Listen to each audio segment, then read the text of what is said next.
bagaimana kita nak membuatkan hati kita ini tidak mudah berubah-ubah dalam satu niat yang kita ingin lakukanlah.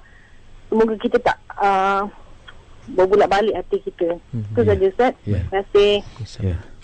Terima kasih ya. Niat, satu kunci kata yang dikatakan oleh Puan Zahra tadi daripada Skudai tentang niat ya. Niat ini ialah kerja hati. Apabila niat ini kerja hati ya, ataupun niat ini berada di hati, oleh kerana hati itu berbolak-balik, niat juga boleh berbolak-balik. Tetapi apa yang penting apabila kita nak beramal, Ustaz Irwan, awal itu kena jaga sungguh-sungguh niat kita. Sebab tu Imam Ghazali memberi panduan apabila kita nak mengangkat takbir ya, empat takbir dalam solat, niat yang awal tu kena kita tetapkan sungguh-sungguh ya. Kata kuda-kuda tu yang kena jaga, niat yang awal tu. Kemudian bila kita niat yang awal tu kita jaga, kemudian nanti akan ada godaan-godaan syaitan yang adakan godaan-godaan syaitan. Jadi walaupun kita nak melakukan kebaikan, syaitan menggoda. Jadi sebab itu di dalam Al-Quran Allah beri panduan ketika kita nak baca Al-Quran. Belum itu baca Al-Quran tu satu ibadah, satu ketaatan, tapi ta'awuz dulu. Baca a'udzubillahi minasyaitonirrajim.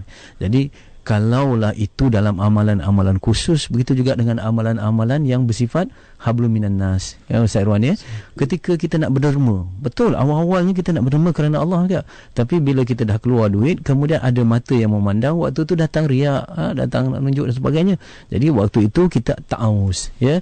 Auzubillahi minasyaitan, minta berlindung dari syaitan, kita teruskan saja buat walaupun diganggu, walaupun ada godaan-godaan yang membuatkan kata nak riak ke kamu dan sebagainya, kita masa kata kita berpaling kepada semua itu, walaupun dalam keadaan kita terganggu, tapi kita teruskan juga amalan yang memang yang dikata dituntut oleh syariat ya. Jadi bolak-balik hati kita, Ustaz Irwan, boleh ditenangkan apabila ada ilmu tentang syariat ya.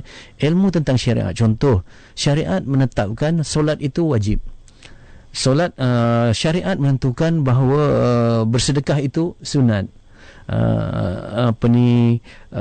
Syariat menetapkan bahawa memberi tazkirah itu suatu yang bermanfaat, katakan. Jadi bila kita nak solat, ada godaan. Kata begini-begini. Bila kita nak bersedekah, ada godaan daripada syaitan macam-macam ni. Bila kita nak memberi tazkirah, ada godaan. Jadi godaan-godaan itu pasti ada, tetapi berpandukan kepada syariat apa? Ini wajib, terus buat. Ini sunat, elok buat, kita buat saja. Jadi kita berpaling daripada semuanya, tak 100% tulus, tetapi sekurang-kurangnya kita sedang bermujahadah untuk tulus. Jadi jangan kita menghentikan suatu amalan yang baik hanya kita merasa waktu itu hati kita tidak ikhlas, tapi teruslah bermujahadah. Dalam keadaan kita berperang-perang tu, kita teruskan amalan kerana syariat memberitahu bahawa kita kena melaksanakan.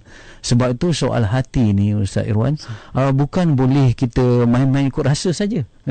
Walaupun kata-kata tadi mintalah fatwa pada hatimu, itu Rasulullah bercakap kepada Wabishah tadi ya, kerana Wabishah tu seorang yang dah faham tentang hukum hakam.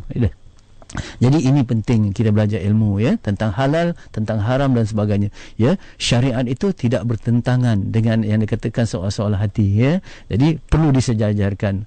Sebab itu yang kata seorang tu, kalau orang tu berfiqh saja, berfiqh atau bersyariat ya tanpa tasawuf, dia salah.